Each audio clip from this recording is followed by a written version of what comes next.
We're doing all right here. Hello then and welcome back to Saving Bournemouth, episode 3 of 5 today. We are getting ourselves through this season and things at the moment, touch wood, are going okay. We have played 12, as you see by the league table there in front of you. We've played 12, won 4, drawn 3, lost 5, 15 points, 4 points clear of 17th place Aston Villa. That's all right. In a series where we're just trying to save Bournemouth from relegation, which is what happened in real life this year, to be 12th at this stage, I think that's okay. Obviously, we need to still aim high and see if we can push on from here. But I'm relaxed about where we are at the moment. Today's episode is going to be a live comm game straight away now where we play against Chelsea. And then we are going to scooch on forwards. We're going to scooch on forward up to the January transfer window, which is after this Brighton game here, which is on the 21st. We're going to go all the way to the end of January, where we're going to have our January transfer window in case there's any business that needs to be done. At this stage now, I don't know if there is, but by that time, there may be things that need doing. For instance, there may be more injuries, as we've been pretty unlucky with injuries, actually. There may be areas that we really need to improve. One that is sticking out in my head a little bit now is that at left back, we are really struggling for any kind of backups. So maybe we'll look for something to do there, maybe a loan, that type of thing. It also depends on finances, which don't look great at the moment. Since the last episode, where we got ourselves up to this point here against Burnley, the 3-3 draw, I played two games which had very different results. We had a really good 3-0 win against Sheffield United at home, where Harry Wilson scored early. Lloyd Kelly got himself sent off, but we managed to not worry about that. Alfredo Morelos scored, and then Callum Wilson, as you see on your screen now, added the final touch after Jordan Ibe, who came on at right back, actually played very well as a right back, which is making me think maybe we use him there because he's not great anywhere else. 3-0 win, not bad at all. We then did play Liverpool. We know how strong Liverpool are in this year's game. I mean, they are in real life as well. And we fell to a 1-0 loss. We had a really good chance late on. It was Callum Wilson, our top goal scorer for the season, that had the chance. But his effort bounced back off the post. And Liverpool's dominance ended up being a 1-0 win. I'm actually happy to get out of Anfield with just a 1-0. I think that's not something we can be disheartened with, particularly a 1-0 loss is probably what you'd expect at Anfield. Today's game is going to be against Chelsea. Chelsea are in 7th so far, and we are at home, so maybe we have the chance of nicking a result here. If we just check in with the board club vision as well, they're not overly pleased with us, but they're fairly pleased. If we have a look, play possession football where they are satisfied. Play attacking football, we kind of need to play a bit more attacking football, which is why today I think against Chelsea, I think we're going to go for it. We're going to play the attacking system and just go for it, see if we can get a couple of goals. Today's team then looks like this. We've got Ramsdale continues in goal. He's just signed a new contract, actually. One of those things was talking about making sure we tie down those players that are going to be here long term. Ramsdale signed a new contract. That's pretty good. Fullback's going to be Jack Stacey and Sergio Rico. Both not great, both not been playing great, not really impressed with either, but needs must at this stage. We're going to have Jamal Lascelles and Nathan Ake continuing at centre-back. Both been decent. I've been happy with both of these. Ake been the better player, of course. He's just about to move to Manchester City in real life, so he's a good player. Lascelles, quietly, been pretty good. In front of him, we're going to have... In fact, I need to change this. In front of him, we're going to have Lerma as a ball-winning midfielder, Billing as a box-to-box midfielder, and Lewis Cook as the advanced playmaker. Lewis Cook's been really good, actually. I've been impressed with him. If you look at his last 5 games, a 7.14, not too bad at all. Harry Wilson is going to continue on this left-hand side. He has taken Josh King out of the team. He's our best inverted winger on that side now. If you have a look at his past 5 games, 7.44. He's also scoring some goals. He's a bit of a threat from that wide position, which I'm quite happy with. Up front, it is our top goal scorer, Callum Wilson. He has got himself 8 goals, and Alfredo Morelos, a little bit more of a provider, but he's got himself 4 goals so far this season. Both of them are really, really decent, and I'm happy with them as a strike force. On the bench, we then have Kelly, Rami, Jordan Ibe, King, Adam Smith, Czech Ndoye and Troy Parrott. Let's get ourselves into this game then. Chelsea at home. We're going to go attacking. We're going to be positive. Let's see if we can get ourselves a bit of a shock result. There's the Chelsea team. You can see they do have, we've got N'Golo Kante there holding his caterpillar birthday cake because you know what? Why not? There he is. Tammy Abraham up front, Pedro Mount, Pulisic, Kante, Kovacic, Emerson, Rudiger, Tomori, Azpilicueta and Kepa Arrizabalaga in the goal. The 4-2-3-1. we'll see how we get on against them. We're underway and it's been a very low-key first 10 minutes. The first highlight of the game is now here and it's going to be a goal for Chelsea. It is that caterpillar cake man. That sounds weird. The caterpillar cake man and N'Golo Kante who scored. It's an assist by Tammy Abraham. It's a bit of a header down to him. Pedro's free kick. We've been undone from a set piece. I'm not sure that that was actually a pass from Abraham. I think it was a block shot. It fell to N'Golo Kante kindly. And we're 1-0 down before we've even managed to muster a shot at the Chelsea goal. That's not good. We are attacking. We do have a set piece here though. Oh, it's Jamal Lascelles. Header over the top. Good chance for us. Almost getting ourselves back in this game. These systems have been pretty good for us. The counter-attacking system against the bigger sides has been working. You saw we got that draw against Man City late on. You see that we only lost 1-0 to Liverpool. It's because we stayed in the game because of this system. We are managing to beat the lower teams or the weaker teams on paper anyway. That 3-0 win against Sheffield United is testament to that. These middle teams and Chelsea this season in 7th kind of being one of those middle teams, we don't really know whether to come or go. Maybe the counter-attacking system would have been better here. We find ourselves 1-0 down going into this second half then, and we are underway. First highlight of the second half. Looks like it's us in possession to start with. It's Callum Wilson, our top goal scorer. And Kepa makes the save. There's a really good chance he just hit it straight at him. We do have a corner, but I'm going to have a feeling they're going to head this one away, which they do. Picked up by Lewis Cook, but cleared again. We've built our way into this game, though. Now, if you look at the match stats, maybe Chelsea happy with their one goal, sitting back, but we've now had more shots. Let's maybe see if we can put our foot down by changing something here. Maybe it is a case of let's get Josh King out on this wide position. Harry Wilson looking a bit tired. Let's have fresh legs on this wing. Let's put him, inverted winger. I think that's okay. Let's just do that for now and continue. Let's also give them a shout of demand more. 15 minutes to go. We're not creating too much. We do have a highlight coming in then. It's Chelsea on the ball with Emerson down this left-hand side. We can nick this and break. Great. If it's a Chelsea chance, maybe less so. They've given it away. We do have the ball back here. Ramsdale. Can he launch an attack from inside his own box? Obviously, he's the goalkeeper. That's where he lives. He lives in his goal. Lerma in the midfield. That's a good ball out wide. Here's Josh King, fresh off the bench. Sergio Rico down the left-hand side. Can we get this ball into the box? We can. Morelos comes down to Jack Stacey. Go on, Jack Stacey. Oh, good save from Kepa. Kepa showing what he is capable in game rather than what he is in real life, I think, because he's not this good usually. 2 really good saves from him. Perhaps his shot stopping is something he is actually okay at. And it looks like Chelsea are going to survive just about this highlight. Morelos now, though. Billing. Oh, it bounced down a couple of times. And they have cleared. 10 minutes to go. I'm going to push us up to attacking. I'm going to make another change. I'm going to go for it. I'm going to leave Morelos on. I'm going to put Troy Parrott on. Let's just switch it up in the attack, see what happens. In fact, I'm also going to bring on Jordan Ibe was a real threat, interestingly enough, from right back the other day. I'm going to bring him on as a right back, see what he can do down that right-hand side as a wing back on attack. 3 minutes added on. We're going to create one more chance. No. In a very similar fashion then to that Liverpool game, we were in the game for the whole time, but we fall to a 1-0 defeat. Chelsea, with their one goal, didn't push numbers forward. They were happy to hold on to what they had, and we fall to another defeat. We're 13th in the league now after 13. 15 points. Only 4 points clear of the relegation zone. I think that's an okay gap, though. We just need to make sure we maintain it. We have some tricky games then to continue. That's 2 losses in a row now. If we have a look at the schedule, 2 losses in a row against Liverpool and Chelsea. We now have Spurs away from home. That's tricky. And then a slightly easier run. Southampton, Everton, Watford, West Ham, Brighton, Burnley, Crystal Palace.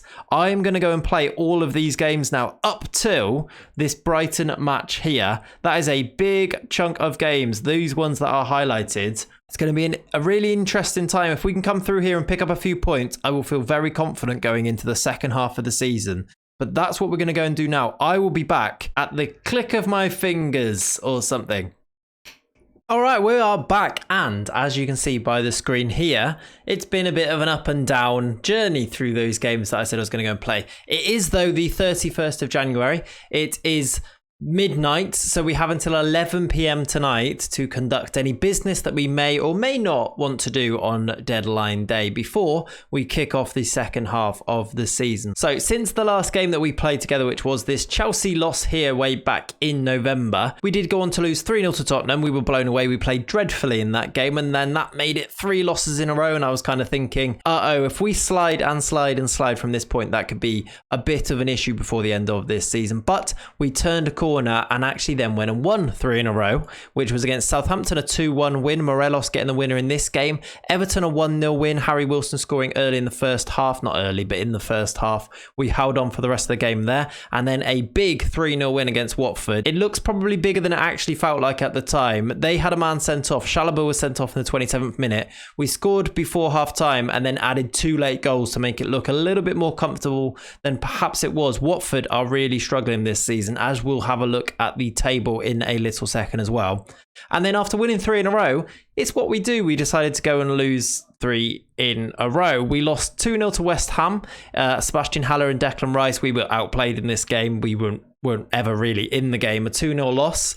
Then we lost to Brighton, another team that really we should be beating, perhaps I'd probably say. They scored late on. Adam Webster scored an 87th minute winner in that game. Ake had equalised for us. We were always kind of chasing it in that game. And yeah, it ended up ending in a loss.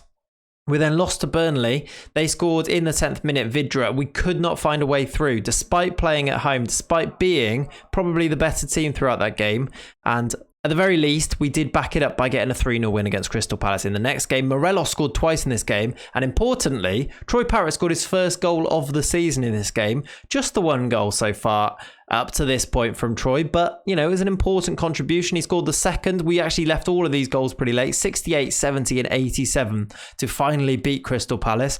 Really, really important 3 points for us there. FA Cup, we went out in the third round, our first round that we entered the competition. A 2-0 loss to Fulham, who are in the league below, obviously, a championship team. And out of all the people to put us to the sword, Alexander Mitrovic scored twice. Of course, he was a big target of ours in the summer transfer window. We couldn't get that deal done, and then he scored twice against us to put us out the FA Cup. I'm not too fussed, though. I think concentrating on the Premier League is fine. And actually now, all we have to play are Premier League games. That's okay with me. We then drew against Newcastle. We took the lead through Lewis Cook, but they equalised through Paul Dummett. Even game away at Newcastle. Will take a draw, as we will take a draw for the second time in a season against Manchester City. Although this one, you know, we snatched it away from them late in the first game of the season at Dean Court. This game hurt. We conceded, after going 2-0 up, by the way. Harry Wilson scored a penalty. Callum Wilson added a second. 2-0 up. We conceded an Aguero goal in the 82nd minute. I really tried to shut this game down. We went very defensive, and it almost worked. Aguero, though, broke our hearts in the 94th minute to get an equaliser. Still, a really good point against Manchester City.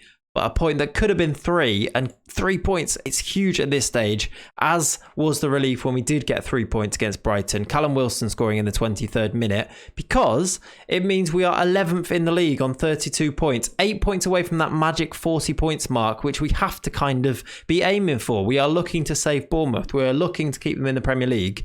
If we can get ourselves 8 more points from the next 14 games that are left, which should be doable, we should be safe. We've given ourselves a really big gap between us and third bottom Southampton. They've only got 18 points. We now have 32. We're looking, touch wood again, like we might be safe very soon. In terms of the player stats and things here, you can see we don't actually feature in goals, average rating, assists, player of the match, clean sheets, or yellow cards at this stage. Our top goal scorer is still Callum Wilson. He's joint 4th. No, he's just 4th in the division. He's got himself 10 goals, which is important. Morelos has himself 6 league goals. Not exactly prolific, but vital to keep you in the Premier League.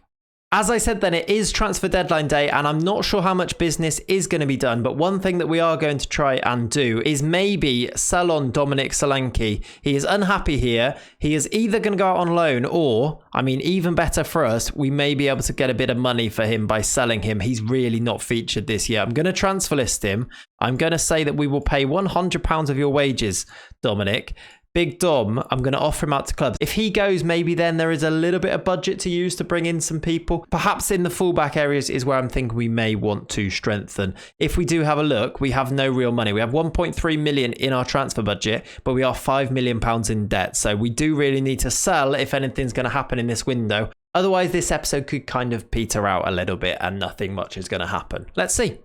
All right, so far no bids for Solanke, but I am going to tell the press that there will perhaps be some movement if we do get a bid. I'm going to ask Solanke to talk to clubs, see what that can do. Let's offer him out now with a slightly adjusted amount. Let's ask for 8.5, and we'll actually pay 2.5 of his wages. Let's try that and see if we get any nibbles on that offer. We're also going to loan out one of our young goalkeepers, Will Dennis. Marcel from Lyon is transfer listed. We may be able to do a little deal to loan him in. He's a left back. Not something that I'd be too against. We could pay his wages, which is quite a lot, but not too bad for a Premier League team. Also, we could buy him for 1.8 million in the future. I'm going to put a bid in and have a look at this. I think he would actually be a pretty good option for us. So the loan bid for Marcel has been accepted. That is one to keep an eye on. Callum Wilson is also being linked with leaving, and this is something we definitely need to make sure doesn't happen. He's been really important for us this year. We need to hold on to him. So Marcel's had his work permit rejected. That's not good. We need to appeal. I mean, the same happened for Morelos, and we eventually got one, so I'm hoping the same thing can happen here. Fingers crossed. I mean, it's a bit of a bonus if we get him in. If we don't, it seems like we're not going to get any kind of interest in Dom Solanke. I don't know what people are thinking. Come on, lads, get him in. You know that you want to buy Dom Solanke for 7.75 million. Go on. Right, there's a bid for Solanke. It's from Newcastle as well, interestingly. £7.5 million. Do you know what? I'm going to say yes. I know that we said we needed backup players, but we are going to accept this. And it looks like Solanke on deadline day will move to Newcastle. I'm going to have another look at the market, see if there's anything we want to spend that money on. But if not, it's kind of the money that we needed to keep this club afloat. Marcel's work permit, by the way, has been rejected. It looks like we will not be signing Marcel as a left back. Again, I'm going to go and have another look. Let's see what there is. Well, he's not a fullback, but Diego Perotti on loan, big wages, £5.75 million optional fee in the future. I'm almost tempted, I think... he's a bit of a star man. He's not amazing, but he's Diego Perotti. Solanke is going to join Newcastle. That is a done deal. We are going to bring in some money for him. He is off. And Perotti is going to come in if we want him. Do we want to sign this man? He can play on this left-hand side where Harry Wilson has been playing and doing a pretty good job. He's an option. Let's do it. Let's bring him in. Diego Perotti is going to be our deadline day signing. He is not a fullback. He's just a big name, and I've been enticed by it, and I've brought him in. That's how I play Football Manager. I've made a decision. Perotti is in. He's been playing games for Roma this season. He's going to be an important player, I think, for this second half of the season. Perotti in, Solanke out. I'm happy with that. That is a deadline day that I am happy with. Let's see if it pays off, and it means that Bournemouth are going to stay in this Premier League.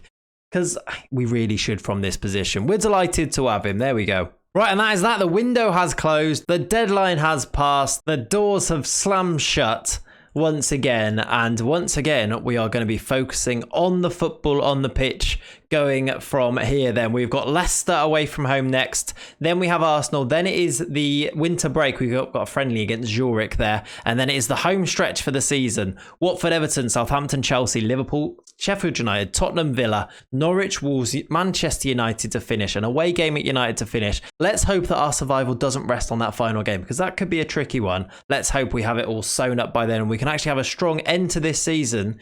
Let's push for top half. I think 11th is a pretty fair position so far. That's where we're going to end today's video. Next time, we will play this Leicester game away from home, as well as then zooming forward into the future to tee up our final episode, which will be the final couple of games of the season, seeing if we can achieve what we've set out to do, which is to save Bournemouth, keep them in the Premier League. I think we're going to do it. Things are going well. Diego Perotti, what a weird signing. He's in. I'll see you next time. Before you go, actually, please do make sure you like and subscribe and do all those things that you do. Like the video, subscribe to the channel, make sure you turn the bell on for notifications as well. Leave a comment below. What do you think of that signing to sign Perotti? Is it a good thing? Is it a bad thing? Is it the most ridiculous thing you've ever seen? It could be that option there. But yes, I'll see you next time. Thanks for watching. Bye-bye.